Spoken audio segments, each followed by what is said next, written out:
নমস্কার, যুক্তি তর্ক সঙ্গে অর্কই আপনাদের স্বাগত। আপনাদের সঙ্গে আমি অর্কপ্রভ সরকার। রাহুল গান্ধী সময়টাকে ভুল করে ফেললেন। সংসদে ওই ক্যানিস্টার নিয়ে হলুদ ধোঁয়া ছোড়ার ঘটনায় বেশ কয়েকজন গ্রেপ্তার হয়েছেন। তারা বলেছেন তারা বেকারত্বের জ্বালায় ভুগছিলেন এবং বেকারত্বের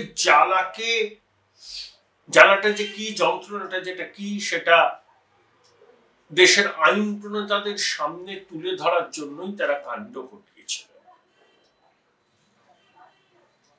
কেন্দ্র সরকার বলছে যে সিকিউরিটি ব্রিচ, অবশ্যই অন্যান্যরাও বলছেন, কিন্তু রাহুল গান্ধী এই পুরো বিষয়টার জন্য আমার মনে হয় যে ওই সংসদে ক্যানিস্টার থেকে হলুদ গ্যাস ছোড়ার ঘটনাকে লঘু করে দেখিয়ে তিনি যে মূল কথাটা যাদেরকে ধরা হয়েছে তারা বলছেন বেকারত্ব, সেই বেকারত্বকেই প্রধান কারণ হিসাবে চিহ্নিত করেছেন। অর্থাৎ রাহুল গান্ধীর মনে হয়েছে যে সিকিউরিটির ল্যাপসটার থেকেও বড় হচ্ছে বেকারত্বের ইস্যু। এখন সংসদে যদি এই ধরনের হানা হয় বা জঙ্গি হানা হয় বা মাওবাদী হানা হয়, সেটার গুরুত্ব খাটো করে দেখিয়ে হানাদাররা যে বিষয়টাকে সামনে আনছেন সেটার গুরুত্ব ওই হানার থেকে বেশি বলা মানে আমার মনে হয় যে বাস্তব বোধ রহিত এই ধরনের কথাবার্তা। বেকারত্বের সমস্যা আছে, এটা কে অস্বীকার করেছে? যদিও কেন্দ্রীয় সরকার দাবি করেছে বেকারত্বের হার ৩.২%, গত ৬ বছরের মধ্যে সর্বনিম্ন। আবার centre for monitoring Indian economy বলছে বেকারত্বের হার ৮% একটু বেশি। বেকারত্বের বিষয়টাকে কেউ অস্বীকার করে না, এটা সর্বাধিক গুরুত্বপূর্ণ। কিন্তু গণতন্ত্রের মন্দিরে যে কোনো ধরনের হামলাকে কিন্তু নিন্দা করা উচিত। সেই হামলার পিছনে হামলাকারীরা যে কারণেই উল্লেখ করুক না কেন, সেটা কিন্তু গৌণ, হামলাটাকে কন্ডেম করা উচিত এবং যারা হামলা করেছে তাদের বিরুদ্ধে শাস্তিমূলক ব্যবস্থা গ্রহণে সরকার যদি উদ্যোগ হয়, সরকার উদ্যোগী হয়েছে, সেটাকে সমর্থন করা উচিত। এই জন্যই অনেকে বলেন যে রাহুল গান্ধী পিটার প্যান, মানে যিনি কখনো বড় হন না, who retains youthful nature throughout his life. কংগ্রেসের নেতারা রাহুলের এই বক্তব্যকে সমর্থন করছে না, কিন্তু হাইকমান্ড আদর্শে লালিত পালিত কংগ্রেসের পক্ষে রাহুল গান্ধীর মুখের উপর সত্যি কথাটা বলে দেওয়ার ক্ষমতা বা হিম্মত কারণ নেই। এটাই হচ্ছে দুর্ভাগ্য।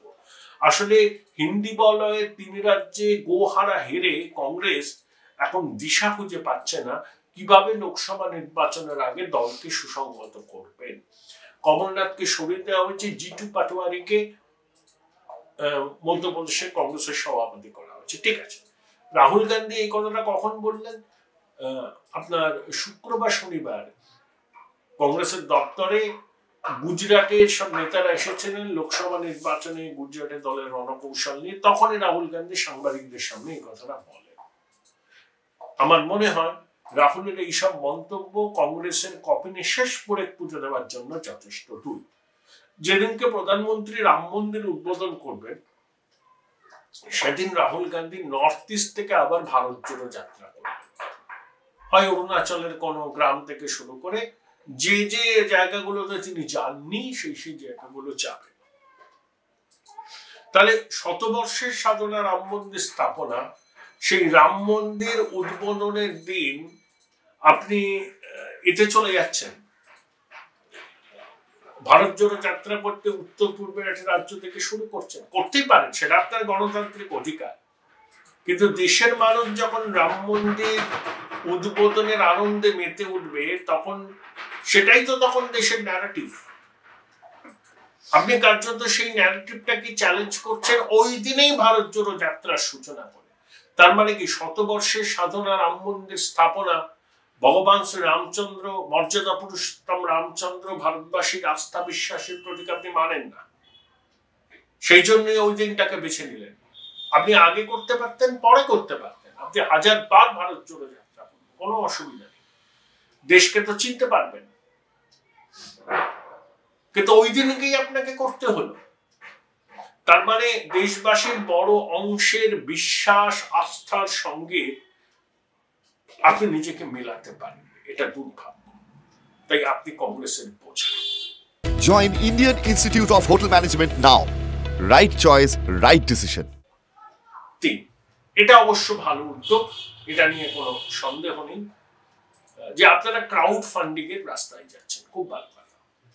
28শে ডিসেম্বর 138তম জন্মদিন কংগ্রেসের, সেদিন থেকে আপনারা শুরু করছেন ক্রাউড ফান্ডিং। 138 টাকা ন্যূনতম, আর 138-এর গুণিতক হিসাবে টাকা দিতে হবে। 18ই ডিসেম্বর অনলাইনে ক্যাম্পেইনের সূচনা করবেন অজয় মাকেন, মল্লিকার্জুন খাড়গে। অবশ্যই কংগ্রেসের মাত্র 3 রাজ্যে ক্ষমতায় আছে, কোষাগারের হাল খারাপ, ইলেকটোরাল বন্ডে কংগ্রেস যে টাকা পেয়েছে এটা তৃণমূলের থেকে কম। তা ক্রাউড ফান্ডিং হলে নিশ্চয়ই আপনাদের কোষাগার স্ফীত হবে। তবে শুধু ক্রাউড ফান্ডিং করলে তো হবে না, আপনাদের কর্মীদের কিন্তু মানুষের বাড়ি বাড়ি যেতে হবে।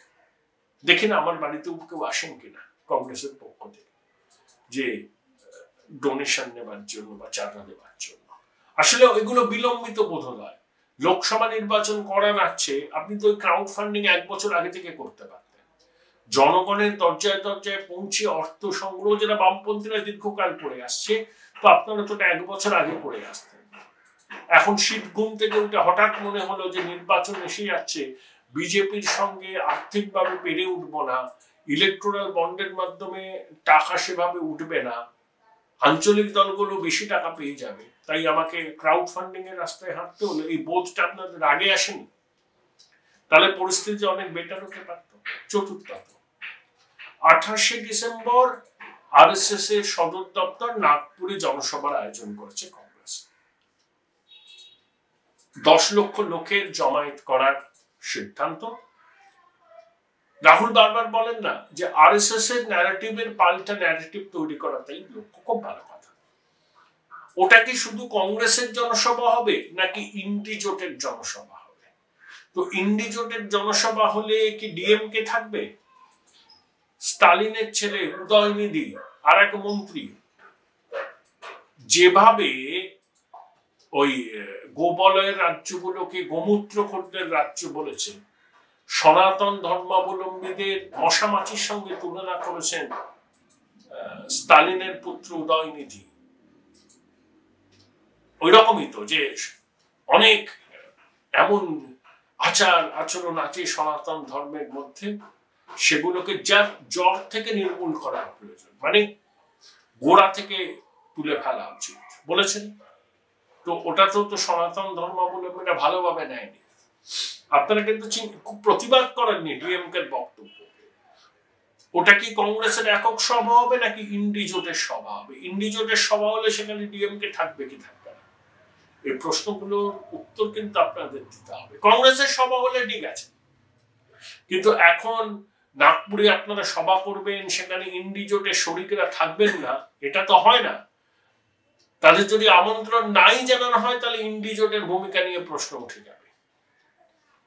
তাহলে কি ডিএমকে কে ডাকবেন না? কি করবেন? ডিএমকে লাগাতার সনাতন ধর্মাবলম্বী মানুষদের ভাবাবেগে আঘাত করে চলছে। কংগ্রেস কিন্তু ওই চাপ সদাগরের মনসা পুজো করার মতো করে সমালোচনা করছে, উপায় নেই তাছাড়া। কারণ তামিলনাড়ুতে ডিএমকে জোট সঙ্গে কংগ্রেস 3-4টে লোকসভার আসন জেতে। এখন এই মুহূর্তে ডিএমকে কে হোস্টাইল করে তোলা নির্বাচনী রাজনীতির স্বার্থেই কংগ্রেসের পক্ষে সম্ভব নয়। কিন্তু কংগ্রেসকে ক্ল্যারিফাই করতে হবে যে 28শে ডিসেম্বর নাগপুরে তারা যে মহাসমাবেশের আয়োজন করেছেন, সেখানে তারা কি ইন্ডি জোটের শরিক নেতাদের ডাকছেন? ডিএমকে কি আমন্ত্রণ পাচ্ছে?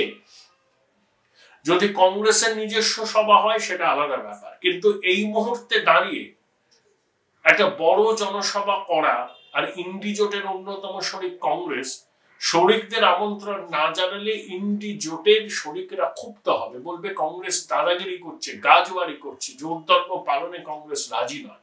সেটা বোধহয় আপনাদের পক্ষে আত্মহত্যা হয়ে যাবে, রাজনৈতিক আত্মহত্যা। তাই ইন্ডি জোটের শরিকদের আপনাদের ডাকতেই হবে, কিন্তু সেক্ষেত্রে ডিএমকে সম্পর্কে আপনাদের অবস্থান কি হবে সেটা কিন্তু খোলাখুলি বললে সাধারণ মানুষের সুবিধা হয়।